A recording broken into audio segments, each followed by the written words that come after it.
boleh memperkenalkan diri terlebih dahulu. Halo, namaku Felicia Loviana. Umurku 23 tahun dan sekarang aku bekerja di konsultan pajak. Halo, perkenalkan nama saya Siana Anggraini. Umur saya 22 tahun dan pekerjaan saya saat ini adalah makeup artist. Halo, nama saya Novianti, umurnya 30 tahun, pekerjaannya ibu rumah tangga. Oke, kita mulai ya, C. Sejak kapan nih Cece mulai berbelanja atau tertarik menggunakan e-commerce? Mulai 3-4 tahun yang laluan. Saya tertarik sejak dari SMA, itu saya sudah mulai belanja-belanja makeup gitu. Sejak 2014 saya sudah berbelanja atau tertarik menggunakan e-commerce. Wow, cukup lama juga ya, C. Lalu aplikasi e-commerce yang paling sering digunakan biasanya apa ya, C? Shopee ya. Shopee. Oke. Lalu biasanya produk di Shopee yang paling sering dibeli apa ya, C? Biasanya sih macam-macam, cuma kebanyakan makeup sih. Of course yang paling sering itu makeup ya, tapi nggak cuma makeup aja, aku juga kadang-kadang beli skincare di Shopee. Hampir semua jenis barang beli di Shopee. Jadi peralatan rumah tangga, elektronik, yang perintilan-perintilan kecil-kecil gitu. Kayak mungkin webcam atau aksesoris handphone, kosmetik. Wih, apa sih kira-kira yang mempengaruhi Cece tertarik untuk membeli di e-commerce? Lebih ke convenient sih, soalnya aku kan pulang kerja sudah sore dan capek, jadi beli di e-commerce lebih praktis karena cuma klik aja tanpa harus datang ke store-nya. Karena menurutku kalau beli di e-commerce itu harganya bisa jauh lebih murah. Terus selain itu kita nggak perlu jauh-jauh buat ke mall, buat beli makeupnya itu di mall. Nah kalau beli di e-commerce tuh kayak lebih enak aja. Jadi kayak barangnya tinggal sampai, udah deh. Ya karena praktis, tidak perlu keluar rumah, cocok buat ibu-ibu muda yang baru punya baby, yang tidak leluasa bisa berbelanja. Itu paling cocok untuk belanja di e-commerce karena hanya melalui handphone aja kita sudah bisa mendapatkan barang yang kita butuhkan. Oh, jadi gitu. Berarti biasanya tidak datang ke toko offline untuk lihat jenis makeup yang ingin dibeli ya? Kalau aku sih sudah jarang cek toko offline ya, apalagi kan sekarang ada pandemi. Jadi aku sih prefer lewat online langsung. Aku juga melakukan hal itu, tapi dalam posisi tertentu. Kayak misalnya aku butuh shade warna yang cocok, aku harus lihat langsung ke toko offline, baru aku belinya di e-commerce gitu. Kalau ke toko offline pasti datang untuk lihat yang ingin dibeli. Misalnya skincare, itu harus lihat langsung. Terus bedak, itu juga harus lihat langsung karena berkaitan dengan warna. Lipstick, itu juga harus lihat di toko langsung. Oke. Apa sih yang membuat Cece yakin untuk membeli produk makeup di e-commerce langsung? Kalau aku sih sebelumnya pasti research, either lewat YouTube atau sosmed. Pertama, harganya bisa jauh lebih murah. Selain itu, aku searching di sosial media, itu banyak banget yang promonya, banyak diskonnya. Jadi membuat aku semakin tertarik lagi untuk belanja di e-commerce. Karena biasanya itu sudah ada langganannya sendiri, yang pertama. Yang kedua itu kalau di e-commerce itu kan ada power merchant, ada star seller. Jadi seller itu data-datanya tuh sudah terdaftar di e-commerce. Jadi ya tidak usah khawatir lah. Apalagi sekarang tuh ada penilaian kan. Jadi kamu bisa lihat rating toko, presentasi chat dibalas, review orang semua kan bisa dilihat. Dan apalagi pembeli itu adalah raja ya menurut saya. Jadi kalau ada komplain e-commerce tuh bantu menyelesaikan masalah itu sampai tuntas. Oke, kalau gitu berarti Cece lebih tertarik untuk membeli karena membutuhkan produk atau melihat promosi di sosial media nih? Biasanya aku beli karena butuh ya, karena makeup kan juga habisnya lama, kecuali produknya menawarkan varian yang beda-beda, kayak contohnya lipstick. Jadi walaupun kayak masih banyak, tapi kan warnanya beda-beda, sehingga ya beli sih walaupun nggak butuh. Kalau disuruh pilih, jujur nggak bisa, karena kalau misalnya begitu melihat promo langsung tertarik untuk membeli, tapi terkadang juga juga membeli karena kebutuhan. Dua-duanya ya, apalagi pas kita butuh ada promosi ya disikatlah barangnya. Tapi kebanyakan itu karena melihat promosi sih, biasanya ada promo-promo flash sale gitu kan. Jadi walaupun gak butuh-butuh banget ya gak apa-apa lah beli dulu, toh juga bakalan kepake nanti. Oh, jadi gitu. Bagaimana dengan iklan-iklan? Apakah itu mempengaruhi keputusan untuk beli produk di e-commerce? Iya sih, karena aku butuh sesuatu setelah melihat iklan yang muncul, jadi kayak merasa seperti membutuhkan produk makeup tersebut. Iya, terpengaruh. Soalnya dengan adanya iklan-iklan yang menunjukkan bahwa ya ada promo, mempermudah kita untuk membeli makeup lewat e-commerce itu tadi. Sangat mempengaruhi iklan-iklan tersebut untuk saya mengambil keputusan dalam membeli sebuah produk di e-commerce. Biasanya lihat iklan dalam bentuk apa ya, C? Endorsement kah? Atau IG Ads, YouTube Ads? Lebih ke endorsement sih, karena lebih trusted kalau direkomend oleh influencer yang aku percaya daripada cuma iklan lewat.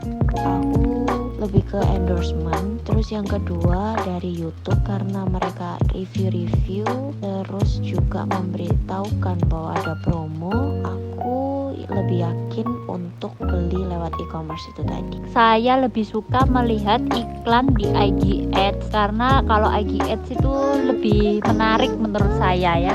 Dia tuh lebih tepat sasaran. Jadi misalnya saya lagi browsing pengen cari baju misalnya, biasanya itu iklannya itu di story dan di post itu ada iklan-iklan baju yang sesuai dengan selera saya, yang sesuai dengan yang sedang saya cari gitu. Oke, sekarang kita lanjut ke pertanyaan selanjutnya ya. Menurut Cece, gimana nih kriteria toko e-commerce yang dapat membuat Cece yakin dan akhirnya memutuskan untuk membeli di toko e-commerce tersebut? Kalau make up, aku sih beli langsung di online official store-nya ya, karena lebih aman dan nggak bakal ketipu dengan kayak produk KW-KW gitu. Yang pertama sih renting toko itu sendiri harus tinggi. Terus yang kedua kita harus lihat respon dari pembeli yang sudah pernah beli di toko itu gimana. Terus yang ketiga kita lihat juga toko tersebut sudah pernah menjual barang tersebut berapa banyak. Semakin banyak semakin lebih trusted lagi. Pas melihat review, bintang, terus presentasi chat dibalas itu sangat penting sih menurut saya sebagai buyer. Oh, I see. Kalau boleh tahu, bagaimana pengalaman belanja di e-commerce? Puas atau nggak puas? Barang yang datang ini sesuai dengan ekspektasi atau enggak? Pelayanan dari sellernya ramah atau tidak? Sejauh ini puas-puas aja sih, barang yang datang juga biasanya sesuai gambar. Dan kalau sellernya sih tanggung jawab aja, karena kan balik lagi belinya di official store ya, jadi customer service-nya juga pasti lebih bagus daripada kayak yang toko unofficial gitu. Sampai detik ini sangat puas. Untuk barang yang datang selalu sesuai dengan ekspektasi. Terus kebetulan toko yang aku kunjungin selalu dapat yang ramah. Mungkin ada 1-2 toko yang mungkin gak sesuai ekspektasi, terus juga gak ramah. Cuman overall sangat puas.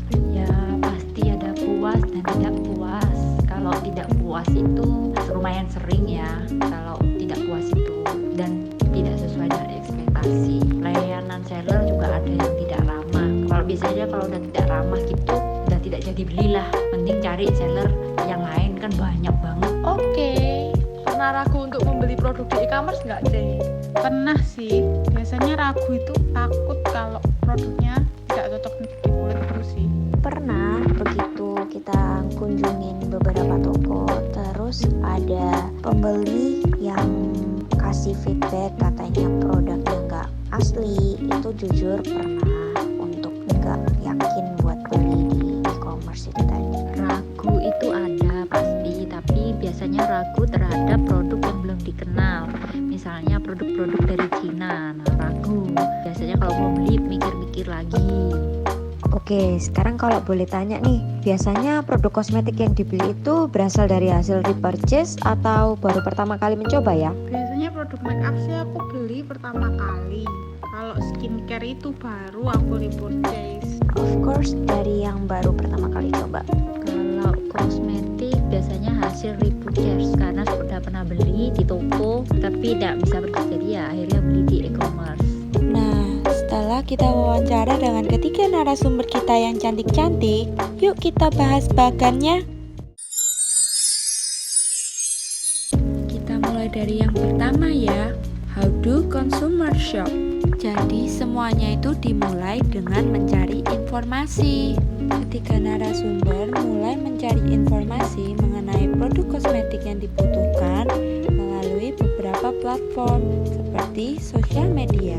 Sosial media berperan sangat besar dalam mempengaruhi narasumber untuk tertarik dan memiliki keinginan untuk membeli suatu produk.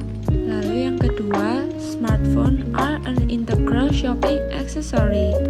Jadi di sini narasumber mendapatkan banyak rekomendasi mulai dari endorsement, YouTube ads, YouTube review, dan Instagram ads. Narasumber juga membandingkan produk dari toko offline terlebih dahulu sebelum membeli di e-commerce. Selanjutnya, in-store visits are sometimes still necessary. Jadi di sini narasumber membandingkan harga antara toko offline dan e-commerce sebelum membeli produk kosmetik untuk menentukan pembelian melalui toko offline atau di e-commerce. Yang kedua, what influence buying decision? Review whether good or bad are available to shoppers. Jadi, narasumber mencari informasi berdasarkan review baik melalui YouTube dan marketplace seperti Tokopedia, Shopee, atau sosial media lainnya. Narasumber mempercayai review yang diberikan oleh influencer dari sosial media, review dari YouTube, maupun review dari konsumen yang memberikan rating di e-commerce tersebut. Para influencer atau review YouTube juga mendorong narasumber untuk membeli dengan membagikan beberapa informasi seperti promo menarik dan hasil yang sangat memuaskan yang dapat menarik narasumber untuk semakin ingin membeli. Selanjutnya, influencers on social media make an impact. Biasanya narasumber tertarik dengan produk-produk kosmetik dari endorsement yang dilakukan oleh influencer. Toko offline juga menyediakan official online shop mereka sehingga membantu narasumber mendapatkan produk yang lebih terpercaya dan asli. An overall excellent customer service experience is invaluable. Ada narasumber yang ketika mendapatkan pelayanan dari penjual yang kurang baik akan memilih untuk batal melakukan transaksi dan memilih untuk mencari toko yang lain. Dan ada narasumber yang menyampaikan jika transaksi dialami dengan baik, maka transaksi tersebut akan lanjut ke pembelian dan pembayaran produk kosmetik. Selanjutnya, engaging content is the key to capture their attention. Narasumber kebanyakan membutuhkan waktu yang cukup lama untuk melihat review dari influencer, review dari YouTube, review dari konsumen yang memberikan rating di lapak tersebut dan konten promosi video maupun foto-foto yang menarik memberikan nilai lebih untuk meyakinkan narasumber membeli produk kosmetik tersebut. Yang terakhir, when does the consumer consult the internet? When in need of ideas. Adanya promo yang dibagikan oleh influencer dan marketplace sehingga mendorong narasumber untuk membeli produk kosmetik sesuai budget narasumber atau bahkan lebih murah. When comparing products, narasumber juga membandingkan harga dari beberapa toko di dalam e-commerce yang akhirnya diputuskan untuk dibeli. When they ready to make a purchase, narasumber lebih sering membeli di e-commerce karena toko online mempunyai kelebihan yang lebih banyak daripada toko offline, mulai dari harga, kepraktisan mendapatkan produk, dan disertai promo yang menarik. Gimana guys? Sudah jelas kan perilaku ketiga narasumber kita dalam membeli produk kosmetik di e-commerce dari bagan kita. Terima kasih ya kalian sudah lihat video kita sampai akhir. Sampai jumpa di video-video selanjutnya.